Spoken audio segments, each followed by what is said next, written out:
হরে কৃষ্ণ। আজকের আমরা আলোচনা করব উত্থান একাদশী সম্বন্ধে।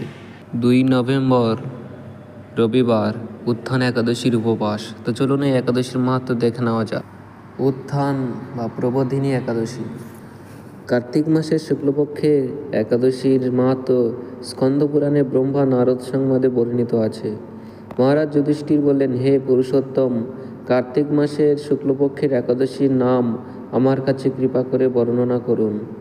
শ্রীকৃষ্ণ বললেন, হে রাজন, কার্তিক মাসের শুক্লপক্ষের একাদশী উত্থান বা প্রবোধিনী নামে খ্যাত। প্রজাপতি ব্রহ্মা পূর্বে নারদের কাছে একাদশীর মহিমা কীর্তন করেছিলেন। এখন তুমি আমার কাছে সে কথা শ্রবণ করো। দেবর্ষি নারদ প্রজাপতি ব্রহ্মাকে বললেন, হে মহাত্মা, যে একাদশীতে ভগবান শ্রী গোবিন্দ শয়ন থেকে জেগে ওঠেন, সেই প্রবোধিনী বা উত্থান একাদশীর মহিমা আমার কাছে সবিস্তারে কীর্তন করুন। ব্রহ্মা বললেন, হে নারদ, উত্থান একাদশী যথার্থই পাপ বিনাশিনী, পুণ্যবর্ধিনী ও মুক্তিপ্রদায়ী। এই একাদশী ব্রত নিষ্ঠার সাথে পালন করলে 1000 অশ্বমেধ যজ্ঞ, শত শত রাজসুয়র, জগতের দুর্লভ বস্তুর প্রাপ্তির কথা আর কি বলবো। এই একাদশী ভক্তিপরায়ণ ব্যক্তিকে ঐশ্বর্য, প্রজ্ঞা, রাজ্য ও সুখ প্রদান করে। এই ব্রতের প্রভাবে পর্বত প্রমাণ পাপ রাশি বিনষ্ট হয়ে যায়। যারা একাদশীতে রাত্রি জাগরণ করেন তাদের সমস্ত পাপ ভস্মীভূত হয়।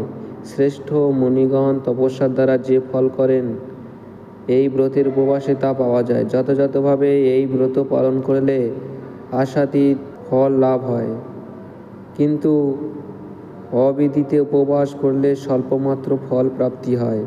যারা এই একাদশীর ধ্যান করেন তাদের পূর্বপুরুষেরা স্বর্গে আনন্দে বাস করেন। এই একাদশী উপবাস ফলে ব্রহ্মহত্যা জনিত ভয়ঙ্কর নরক যন্ত্রণা থেকে নিস্তার পেয়ে বৈকুণ্ঠ গতি লাভ হয়।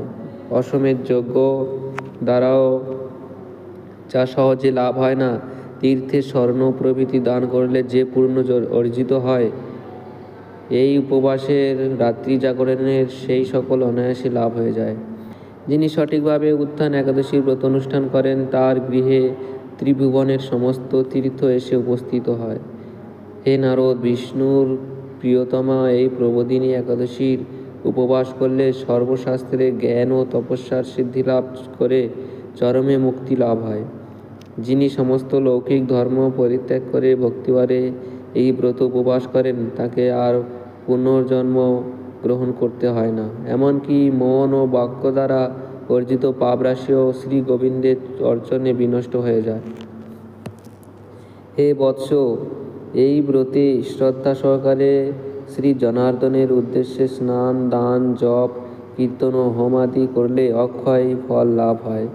যারা উপবাস দিনে শ্রীহরির প্রতি ভক্তিভাবে দিন যাপন করেন, তাদের পক্ষে জগতে দুর্লভ বলে আর কিছুই নেই। চন্দ্র সূর্যগ্রহণে স্নান করলে যে পুণ্য হয়, এই উপবাসে রাত্রি জাগরণে তার সহস্র গুণ স্বীকৃতি লাভ হয়।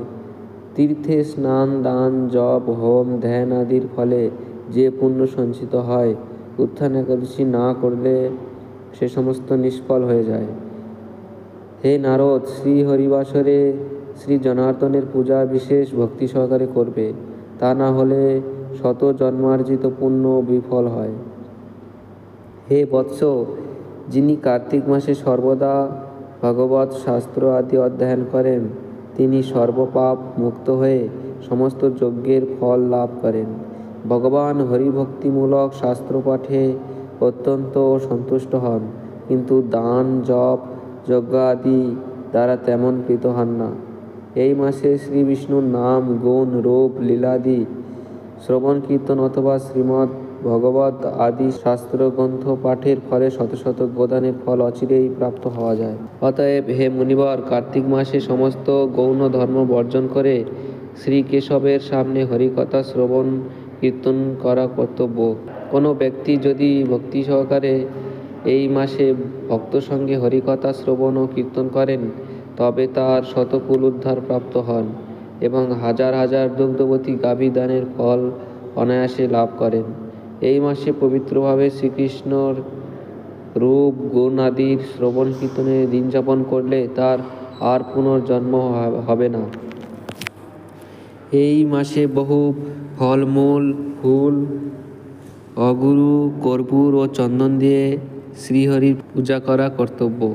সমস্ত তীর্থ ভ্রমণ করলে যে পুণ্য সঞ্চয় হয়, উত্থান একাদশীতে শ্রীকৃষ্ণ পাদপদ্মে অর্ঘ্য প্রদানে তার কোটি গুণ স্বীকৃতি অর্জিত হয়। শ্রবণ, কীর্তন, স্মরণ, বন্দনাদি নববিধা ভক্তির সাথে তুলসীর সেবার জন্য যারা বীজ রোপণ, জলসেচন ইত্যাদি করেন, তারা মুক্তি লাভ করে বৈকুণ্ঠবাসী হন। হে নারদ, সহস্র সুগন্ধি পুষ্পে দেবতার অর্চনে বা সহস্র সহস্র যজ্ঞ ও দানে যে ফল হয়, এই মাসের শ্রী হরিবাসরে একটি মাত্র তুলসী পাতা শ্রী ভগবানের চরণ কমলে অর্পণ করলে তার অনন্ত কোটি গুণ ফল লাভ হয়। এখন আমরা পারণের সময়সূচি সম্বন্ধে আলোচনা করব। 3 নভেম্বর সোমবার। পারণের সময়সূচি সকাল 5টা 48 থেকে 9টা 27-এর মধ্যে।